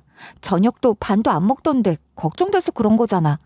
정 안 되면 휴학하면 되지 뭐. 그나마 예과 때 휴학하는 건 괜찮대. 새엄마 앞에선 씩씩한 척 큰소리 탕탕 쳤지만 솔직히 저도 걱정이 됐던 게 사실이에요. 아무리 예과 때라고 해도 의대 휴학은 좀 그렇잖아요. 그러니 조교 선생님이나 선배님들 붙들고 외부 장학재단 장학금 제도에 대해서 꼼꼼히 알아보고 그랬죠. 그런데 다행히 새엄마가 새 일자리를 금방 얻게 되신 거예요. 고정적으로 출근하는 일자리를 갖게 됐다고는 하나 여전히 새엄마가 과외 아르바이트를 계속하면서 허리띠를 졸라매야 겨우 제 등록금이 만들어진다는 걸 알기에 저는 고등학교 때보다 더 열심히 공부했어요. 최악의 경우 휴학까지 생각했으니 학교를 다닐 수 있는 것만으로도 감사했고 그 마음으로 더 열심히 공부할 수 있었던 것 같아요. 그렇게 공부했어도 장학금을 받기란 쉽지 않더라고요. 워낙 난다긴다 하는 애들이 모여 있으니까 그저 열심히 한다고 해서 되는 게 아닌 거죠. 전액 장학금은 꿈도 못 꾸고 일부라도 받으면 다행이다 하면서 그렇게 학부 시절을 보냈습니다. 힘들었죠. 그래도 감사함과 절박함으로 힘든 시간들을 이겨낼 수 있었던 것 같아요. 드디어 6년의 의과대학 과정을 모두 마치고 국시를 치르고 졸업 수련의 과정에 들어가게 됐습니다. 등록금 들어가는 학생 신분이 아니라 드디어 월급 받는 직장인 신분이 된 거죠. 그러나 실상은 월급보다 더 많은 것을 잃는다는 수련의 시절. 몸과 마음이 다 갈려나간다는 그 전쟁터에 입성하게 된 겁니다. 말이 월급 받는 직장인이지 주당 80시간에서 100시간 넘게 일하기도 하는 강도 높은 노동 환경이었으니 시급으로 환산하면 최저임금에도 못 미치는 수준일 때가 많았어요. 인턴 시절 하루 일과는 새벽 5시 반에 시작됐어요. 병동 환자들의 상태를 체크하고 주치의보다 먼저 병상을 돌며 밤새 특별한 일은 없었는지 체크하는 프리라운드를 돌고 나서 교수님들 회진에 동행하게 돼요. 그때 교수님들의 폭풍 질문이 이어지고 치열한 눈치 싸움 등 정신적 스트레스도 만만찮더라고요. 거기까지 마치고 나면 아침 9시. 그때부터 병원 진료 시간 동안은 병동 콜에 응답하고 온갖 검사를 하러 다니고 수술방 헬퍼도 뛰고 그렇게 하루 일과가 끝나면 새로운 일과가 시작되는 거예요. 그놈의 온콜 인계, 밤근무를 준비하는 거죠. 병동에서 자다 깨다를 반복하며 호출, 응급실 환자 트랜스퍼 등을 담당해야 했어요. 이런 생활이 쉬는 날 없이 계속 이어진다고 생각해 보세요. 정말 사람 죽어나가는 게 이상하지 않은 환경입니다. 많이 좋아졌다고는 하는데 옛날에 어땠는지 모르겠지만 저도 정말 힘들었어요. 내가 안 죽고 버티는 게 신기할 따름이다. 아, 지긋지긋한 인턴 언제 끝나나. 1년이 이렇게 긴 세월이었냐? 야, 인턴 끝난다고 그게 끝이라면 이 약 물고 어떻게든 참겠다. 너도 전공의 과정 할 거지? 레지던트 1년 차도 병동의 노예야. 2년 차부터는 학회, 논문 악박까지 시작되니까 원형 탈모 왔다는 선배들 한둘이 아니더라. 전공의 과정. 해야지. 다 모르겠고 딱 하루만이라도 교수님들 욕 좀 안 들었으면 좋겠어. 야, 그게 뭐 어때서. 난 이제 그딴 건 아무렇지도 않아. 난 딱 3시간만이라도 맘 편히 잡았으면 좋겠다. 누군가의 생명을 살리는 일을 하고 싶어서 공부를 하고 배우고 있는 과정에 있었지만 그러는 동안 제 생명이 하루하루 소진되어 간다는 기분이었어요. 레지던트 3, 4년 차쯤 되어서야 겨우 숨통이 좀 트이기 시작했던 것 같네요. 수련이 과정하면서 월급 받는 걸로 생활비 쓰시라고 새엄마께 보내드렸었는데 새엄마는 그걸 또 고스란히 저한테 쓰시더라고요. 집에 잘 가지도 못하는데 이것저것 몸에 좋다는 것들을 참 많이도 챙겨주셨어요. 엄마, 이게 다 뭐예요? 세상에 무슨 보약까지. 이거 병원에 가져가서 꼬박꼬박 챙겨 먹어. 잘 먹어야 버티지. 그렇게 힘들어서 어떡하니? 엄마, 나 이거 못 가져가요. 선배 하나가 어찌나 깐깐하게 구는지. 아휴, 이거 보면 난리 날걸. 양이가 한약 먹냐 어쩌냐 하면서 물고 늘어질 게 뻔해. 그런 거야? 그럼 이거 장어즙은 괜찮지 않아? 이거라도 가져가. 이것도 똑같아요. 괜히 책 잡히면 나만 더 고달파지지 뭐. 두고 엄마 드세요. 내가 뭐 하는 게 있다고 이런 걸 먹어. 엄마가 왜 하는 게 없어요. 엄마도 이제 건강도 좀 챙기고 그래도 돼. 나 이제 돈 벌잖아. 엄마 아직 젊고 건강하거든. 아직 짱짱해. 아무 문제 없다고. 건강은 건강할 때 지켜야 하는 거라고요. 무슨 걱정이야. 내 딸이 의사인데. 그럼 의사 딸 말 좀 듣지? 제가 생활비 하시라고 드리는 돈은 물론이고 엄마가 버는 돈까지 돈이란 돈은 생기는 족족 저한테 쓰시는 것 같아서 그게 너무 감사하면서도 죄송하고 그랬어요. 그렇게 수련이 과정을 모두 마치고 드디어 전문의라는 이름을 얻게 됐습니다. 물론 전문의가 됐다고 해서 그것이 바로 안정과 여유로운 삶으로 이어지는 건 절대 아니죠. 수련이 끝나도 끝이 아니었고 특히 저는 대학병원에 그대로 남았기 때문에 가르치고 책임지는 사람으로서 다시 시작하는 기분이었어요. 흔히 펠로우라 불리는 전임의는 수술과 외래, 응급콜을 다 받으며 그 와중에 후배 레지던트들을 지도까지 해야 했으니 결코 쉬운 과정이 아니었습니다. 책임은 교수급이고 권한은 레지던트급이라고 할까요? 주 6일 근무는 기본이고 응급분만이나 출혈 환자 대응은 근무 시간 위에도 상시로 발생할 수 있는 상황인 거죠. 전공의법으로 당직 제한이 생긴 이후로는 전임의가 그 공백을 채워야 하는 실상이었으니 힘들긴 마찬가지였어요. 게다가 그 책임의 무게란 레지던트 시절이 몸은 더 고됐어도 마음은 더 편했던 것 같다는 생각이 절로 들더군요. 욕 좀 먹는 게 낫지 책임을 지는 사람이라는 압박은 정말 무거운 거였어요. 그래도 후배들 이끄는 어엿한 전임의가 됐다는 생각, 굳이 대학병원에 남아 고위험 케이스 등 경험을 쌓기로 한 결심 등을 되새기며 자부심을 가지려고 했죠. 그리고 제가 의대에 진학할 때부터 생각하고 계획했던 일을 실행에 옮겼어요. 의대 합격을 확정짓던 날 밤에 결심했었거든요. 전문의가 되고 나면 첫 1년 동안의 월급은 그대로 모아서 그동안 공부시켜주신 새엄마께 드리며 감사의 마음을 전하겠다고 말이에요.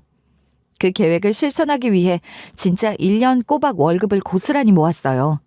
수련회 중에도 생활비를 내어놓았는데 전문의 따고 나서 생활비를 안 내놓은 오차니 좀 그렇잖아요. 그래서 새엄마께는 적금을 들었다고 말씀드렸어요. 그게 사실이기도 했으니까요. 그렇게 1년짜리 적금이 만기됐을 때 그 통장을 그대로 새엄마께 드렸답니다. 세상에, 이게 뭐야? 너 적금 들었다던 거구나. 근데 이걸 왜 날 줘? 엄마 드리려고 생활비도 안 빼놓고 월급 몽땅 다 적금 들었던 거예요. 뭐? 이걸 나한테 준단 거야? 이걸 다? 그동안 나 공부시켜주신다고 엄마 고생 많이 하셨잖아요. 이걸로도 아직 턱없이 부족한 거 알지만 첫 해 월급은 꼭 이렇게 다 모아서 드리고 싶었어요. 어떻게 이런 생각을 다 한 거야? 엄마는 생각도 못했어. 뭐라고 해야 할지 정말. 새엄마는 금세 눈물이 그렁그렁해지시더니 손등으로 눈물을 훔치며 말을 잇지 못하셨어요. 진심으로 좋아하시는 것 같아서 내심 뿌듯했죠. 그런데 새엄마의 눈물은 그저 감격에 젖은 눈물만은 아니었던 것 같았어요. 뭔가 하실 말씀이 있으신 듯 보이기도 했고 어딘지 모르게 불편한 기색이 보이기도 했었거든요. 엄마 왜 그래요? 무슨 일 있어요? 뭐 하실 말씀이라도 있는 거예요? 그게 말이다. 그게 엄마가 이 돈을 받을 자격이 없어. 엄마는 또 그러신다. 왜 자격이 없어요? 엄마가 아니었으면 난 의대 들어오지도 못했고 공부도 다 마치지도 못했을 거야. 네 대학 등록금 말이야. 소진아, 그거 엄마가 해준 거 아니야. 그 돈 해준 사람은 따로 있어. 그게 무슨 말이야? 누가 내 등록금을 내줬다는 거예요? 우리한테 그럴 사람이 누가 있어서. 상상도 못한 처음 듣는 이야기였기에 저는 그저 어리둥절 당황했어요. 친척이고 뭐고 누구 하나 도움받을 사람이라고는 전혀 없었는데 대체 누가 제 등록금을 내줬다는 건지 말이에요. 익명의 후견인이라도 있었다는 걸까요? 그랬던 거라면 왜 제게 지금까지 비밀로 한 걸까요? 대체 무슨 사연이 있는 것인지 저는 조바심 나는 마음으로 새엄마가 모든 사실을 설명해 주기만을 기다렸습니다. 새엄마를 통해 들은 진실은 그야말로 충격적이었어요. 새엄마와 친엄마가 대학 시절 같은 과 동기로 만난 절친이라는 건 저뿐만 아니라 듣고 계시는 여러분들도 너무 잘 아실 거예요. 신입생 때부터 마음이 잘 맞는 단짝이었다는 건 제가 자라는 동안 내내 들어온 이야기였으니까요. 두 분은 쌍둥이 소리를 들을 정도로 통하는 게 많았고 취향도 닮아 있었다고 하셨는데 남자 취향까지 비슷했던 모양이더라고요. 두 엄마가 동시에 사랑했던 사람이 있었던 거예요. 그 사람은 같은 과 졸업생으로 새엄마와 친엄마가 학부생일 당시 시간 강사를 하고 있던 선배였대요. 같은 수업을 들으면서 새엄마와 친엄마 모두 그 선배를 좋아하게 됐는데 그런 일이야 친구들 사이에 얼마든지 있을 수 있는 일이기도 하잖아요. 문제는 둘 다 그 선배를 사귀고 있었다는 거였습니다. 둘 다 동시에 같은 남자를 사귀고 있었단 거예요? 어떻게 그럴 수가 있어요? 그게 그럴 수가 있는 거예요? 물론 네 엄마랑 나, 우리 둘은 그 사람이 우리 둘을 동시에 만나고 있다는 걸 전혀 몰랐어. 뭐라고요? 그럼 그 선배라는 사람이 두 사람 모르게 양다리를 걸쳤다는 거예요? 그 선배가 사귀자고 했을 때 난 네 엄마 생각이 먼저 났어. 그 사실을 도저히 네 엄마한테 말할 용기가 안 나더라. 네 엄마가 그 선배를 무척이나 좋아하고 있다는 걸 너무 잘 알고 있었으니까 말이야. 그래서 네 엄마를 비롯한 그 누구에게도 말하지 않고 비밀 연애를 했었어. 그러니까 친엄마도 똑같은 생각으로 비밀 연애를 했다는 거네요? 그 선배란 사람이 그걸 이용해서 교묘하게 양다리를 걸치고 있었던 거고 말이에요. 정말 나쁜 인간이네. 엄마는 어떻게 그런 사람을 좋아한 거예요? 그러게나 말이야. 그땐 어렸고 그게 나쁜 거라는 것도 잘 몰랐던 것 같아. 어렸고 미숙했고 또 어리석었던 거지. 기가 막혔어요. 진짜 나쁜 놈 아닌가요? 그런데 욕하기엔 아직 일러요. 더 큰 문제가 있었거든요. 그렇게 비밀 연애를 하다가 비슷한 시기에 새엄마와 친엄마 둘 다 임신까지 하게 된 거죠. 그리고 그 선배란 인간은 유학을 간답시고 무책임하게 떠나버렸대요. 임신 사실을 밝혔다가 졸지에 버림받은 새엄마와 친엄마. 두 사람은 그렇게 버림받고 난 후에야 모든 사실을 알게 된 거예요. 같은 남자를 사랑했고 만나오고 있었고 둘 다 그 사람의 아이를 가진 상태로 버림받았다는 그 사실을 말입니다. 새엄마는 당시 극심한 스트레스로 유산을 하고 말았고 친엄마 역시 고비를 겪었으나 그래도 뱃속의 아이를 지켜냈대요. 그리고 그런 친엄마를 옆에서 돌봐준 사람이 바로 새엄마였던 거죠. 친엄마는 대학 다니던 중에 결혼도 안 하고 아이를 가진 몸으로 버림받았다는 이유로 집에서 쫓겨났기 때문에 새엄마의 자취방에서 두 사람이 함께 살게 됐고 그러면서 임신의 모든 과정을 함께하게 된 거예요. 새엄마는 자신이 잃어버린 아이를 생각하며 친엄마와 친엄마 뱃속의 아이를 돌보셨던 겁니다. 그리고 그렇게 태어난 아이가 바로 저인 거죠. 친엄마는 원래도 몸이 약했던 데다 유산 위험도 겪는 등 힘든 상황 속에서 임신 중독을 심하게 앓았다고 해요. 병원에서 아이를 포기하는 게 어떻겠냐는 권유까지 받았을 정도로 상태가 심각했어. 그래도 네 엄마는 절대 너를 포기할 수 없다고 했다. 나를 갖고 있었을 때부터 그렇게 힘드셨던 거군요. 난 그냥 나를 낳던 중에 뭔가 상황이 안 좋아진 건 줄 알았어요. 너를 뱃속에서 키우는 동안 정말 힘들었지만 그랬기 때문에 더욱 필사적으로 너한테 사랑을 주는 것에 집중했어. 온전히 너만을 위해 살았던 거야. 내가 말했지? 네 엄마는 너를 정말 사랑했다고 말이야. 결국 나를 포기하지 않고 낳으려다가 본인 몸을 망가뜨린 거잖아요. 결국 나 때문에 돌아가신 거예요. 너를 건강하게 낳아서 잘 기르겠다는 의지로 버텼는데 의지만으로는 안 되는 상황이 생긴 거야. 결국 너를 한번 안아보지도 못하고 떠났지만 너는 그렇게 큰 사랑 속에서 태어난 거다. 그걸 생각해. 결국 저를 낳다가 돌아가신 친엄마를 대신해 새엄마가 저를 떠맡게 된 거예요. 당시 새엄마는 만 25세도 되기 전인데다 미혼이었으니 저를 합법적으로 입양하기는 어려운 조건이었죠. 그렇다고 저를 다른 곳으로 보낼 수는 없었기에 우선 법적 후견인 자격으로 저를 양육하기 시작하셨대요. 이후 나이와 경제력 등 필요한 조건을 충족한 후 저를 정식으로 입양하신 거고 말이에요. 입양 절차를 진행할 당시에도 새엄마는 미혼인 상태였지만 저를 계속 양육하며 안정적으로 생활하고 있다는 점이 참작되어 입양이 허가됐던 것 같아요. 친부는 연락이 되지 않는 상황으로 친부 동의 없이 입양이 진행될 수 있었던 거고요. 그런데 제가 의대생이 됐을 때 친부의 아버지, 그러니까 제게는 할아버지가 되시는 분이 수소문 끝에 새엄마를 찾아오셨다는 겁니다. 저희 생부라는 사람이 얼마나 파렴치하고 뻔뻔한 나쁜 놈인지는 여러분도 짐작을 하시죠? 그런 짓을 저질러 놓고 아무런 책임도 지지 않고 도망치듯 유학을 가서 그곳에서 결혼까지 하고 정착해서 잘 먹고 잘 살았던 모양이더라고요. 그러나 무책임하고 방탕하게 놀았던 시절의 대가를 치르게 됐단 겁니다. 한국에서 워낙 바람둥이로 살았으니 만났던 여자가 새엄마와 친엄마 외에도 한둘이 아니었던 거예요. 그랬겠죠.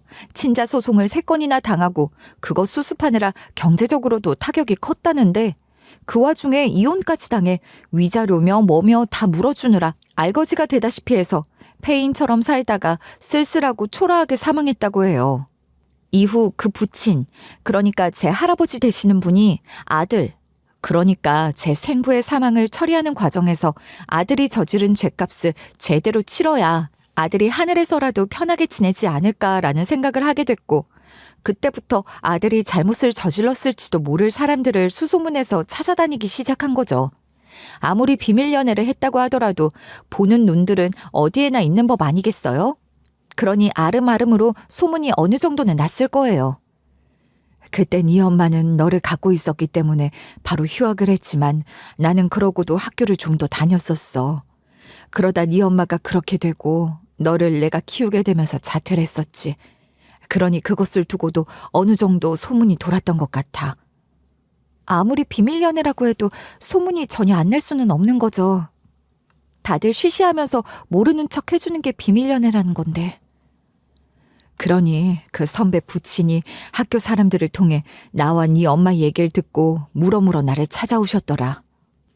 아들 잘못을 속죄하는 심정으로 아들의 지난 행적을 추적해 아들이 더 저지른 죄가 있다면 수습하려고 하셨던 것 같아요. 그렇게라도 아들 죄를 덜어줘야 아들이 저 세상에서도 벌을 덜 받을 것 같았다는 거죠. 뒤늦게 아들이 저지른 죄를 수습할 수 있는 방법이 뭐가 있겠어요. 결국은 경제적인 보상이잖아요. 그렇게 해서 제 존재를 알게 된 그분, 제 할아버지 되시는 그분께서 저를 후원하겠다고 나서신 겁니다. 그분, 내 할아버지가 되시는 그분 말이에요. 나를 보고 싶다고 하시진 않으셨어요? 그분은 은퇴한 교수셔. 명예가 생명인 분이시지. 그러니 네 앞에 직접 나서시는 건 아무래도 부담이 되셨을 거야. 생부는 비겁한 겁쟁이였는데 할아버지는 명망 높은 겁쟁이인 건가? 소진아, 너무 그렇게 생각하지 마. 그분도 얼마나 네 앞에 나서고 싶으셨겠니? 네가 의대생이라는 걸 알고 무척이나 뿌듯해하셨고 네 사진도 몇 장이나 가져가셨어.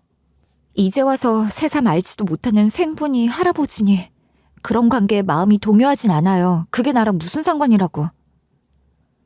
아무렇지 않다는 듯이 새엄마에게 그렇게 말을 하고 났는데 갑자기 울음이 터져버린 거예요. 결단코 생부나 할아버지를 떠올리며 흘리는 눈물이 아니었어요. 순간 새엄마와 친엄마의 뜨거운 우정, 또 저를 키우며 죽은 자신의 아이를 늘 떠올렸을 새엄마의 회환이 너무 슬프다는 생각이 들었거든요. 그게 너무 마음이 아파 그야말로 대성통곡을 하고 말았습니다.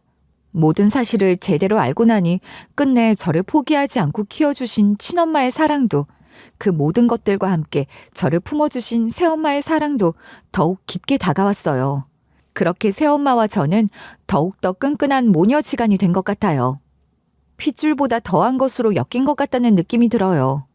이전에도 물론 새엄마에게 감사하는 마음을 항상 갖고 있었고 새엄마가 나를 낳아주신 분이 아니라는 것 때문에 거리감을 느끼지는 않았지만 지금은 새엄마가 나를 낳아주신 분이 아니기 때문에 더욱더 진한 엄마의 사랑을 알게 됐다고나 할까요? 그런 것 같아요.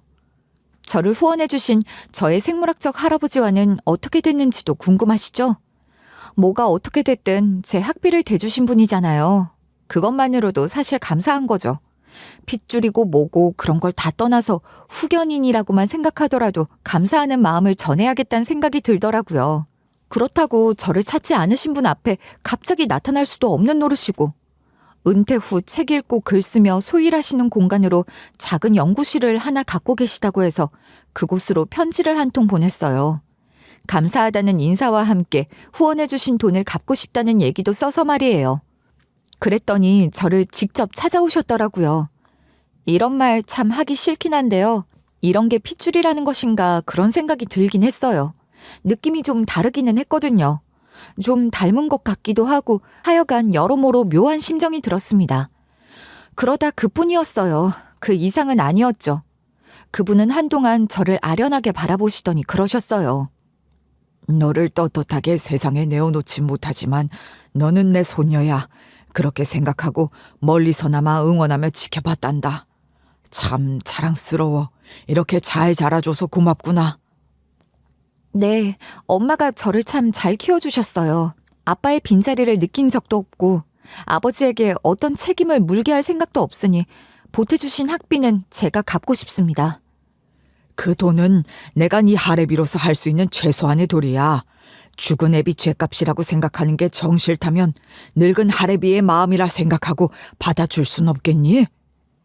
마음이 좀 그렇더군요. 이미 연로하신 분이시잖아요. 마음이라도 편하게 해드려야겠다는 생각이 들었고 새엄마와 상의 후 그 마음을 받기로 했습니다. 또 가끔 찾아뵈어야겠다는 생각도 했어요. 앞으로 얼마나 더 사실지 모르지만 살아계시는 동안은 이렇게 가끔 따로 만나 손녀 노릇하면서 할아버지라고 불러드릴 생각이에요. 의사라는 직업은 직업 윤리에 민감한 직업이기도 하잖아요. 저는 이번 일을 겪으면서 의사로서의 제 삶에 대해 다시 한번 생각하게 됐어요. 친엄마가 저를 낳다가 돌아가셨다는 것을 알고 있었기 때문에 저는 의대 진학을 목표로 삼을 때부터 산부인과에 관심이 많았고 결국 산부인과 전문의가 된 거거든요. 사실 요즘 산부인과가 많이 어려워요. 산부인과 누가 가냐는 소리가 나오고 있으니까요. 야간 분만의 응급수술, 감정노동, 소송 리스크. 거기다 저출산으로 인한 미래의 불확실성까지. 현실적으로 현 시점 산부인과는 비인기 과목입니다. 개원도 쉽지 않으니 레지던트 총원율은 해마다 낮아지고 있는 설정이죠. 그럼에도 불구하고 저는 산부인과를 선택한 거예요. 레지던트 시절부터 분만실의 수많은 응급 상황과 위기 상황, 또 끝내 산모와 태아를 지켜내지 못하는 순간들까지 겪으며 생각했죠. 정말 좋은 의사가 되어서 산모와 태아를 지켜주고 싶다고 말이에요. 그 신념 하나로 버텼고 여기까지 왔어요. 오늘도 눈밑이 푹 꺼졌네. 오늘도 힘들었어? 밥을 제때 먹은 거야? 밥이야 먹었지. 구내식당 밥 잘 나오니까 걱정 마세요. 한두 끼쯤은 괜찮다 생각하지 말고 잘 먹어야 해. 네가 건강해야 환자도 잘 볼 거 아니야. 엄마가 보기에 너 지금 너무 무리하는 것 같아. 알아. 내 몸 잘 챙겨야지. 오늘은 바쁘기도 했는데 고위험군 산모가 있어서 그것 때문에 신경이 많이 쓰여서 더 그럴 거야. 아주 어려운 케이스야? 많이 위험한 거야? 좀 그래. 그래도 희망적인 부분이 많고 괜찮을 거라고 생각하는데 자꾸 나를 낳아주신 엄마 생각이 나더라. 그랬겠지. 네가 산부인과 의사가 되겠다고 했을 때 네가 왜 그런 결정을 했는지 너무 잘 알기 때문에 더 응원하는 마음도 있었지만 한편으로는 걱정되기도 했어. 네가 매일 이런 상황을 겪게 될지도 모른다고 생각했거든. 의사가 감정적인 것을 휘둘리면 안 되지. 이런 내 감정들은 산모에게 좋은 것들을 주는 방향으로 다 쏟아부을 거야. 아직은 배워가는 단계니까. 그래, 우리 딸. 잘할 거야. 엄마는 우리 딸 믿어. 저는 분만을 두려워하지 않는 의사가 되고 싶어요. 또한 산모와 함께 우는 의사가 되고 싶고 소송을 두려워하기보다는 사람을 우선으로 하는 의사가 되고 싶습니다. 분만실은 새로운 생명이 탄생하는 곳이지만 누군가에게는 생과 사의 경계가 될 수도 있는 곳이잖아요. 그 자리에서 무너지지 않고 두려워하지도 않고 산모에게 믿음을 줄 수 있는 든든한 사람으로 그 자리를 지키고 싶어요. 며칠 전에 25세의 초산 산모가 출산을 앞두고 너무 무서워하면서 펑펑 울기까지 하더라고요. 그래서 그 산모에게 제가 그랬죠. 걱정 마세요. 전 산모님보다 더 어렸던 산모가 낳은 아이거든요. 그렇게 태어난 아이가 지금 이렇게 산모님을 돕고 있어요. 저를 믿으세요. 엄마 마음이 튼튼해야 아이도 힘내서 나오죠. 선생님이 그렇게 말씀해 주시니까 위로가 되는 것 같아요. 고맙습니다. 의사 선생님이 아니라 언니 같아요. 마음이 한결 좋아요. 큰 도움이 됐어요.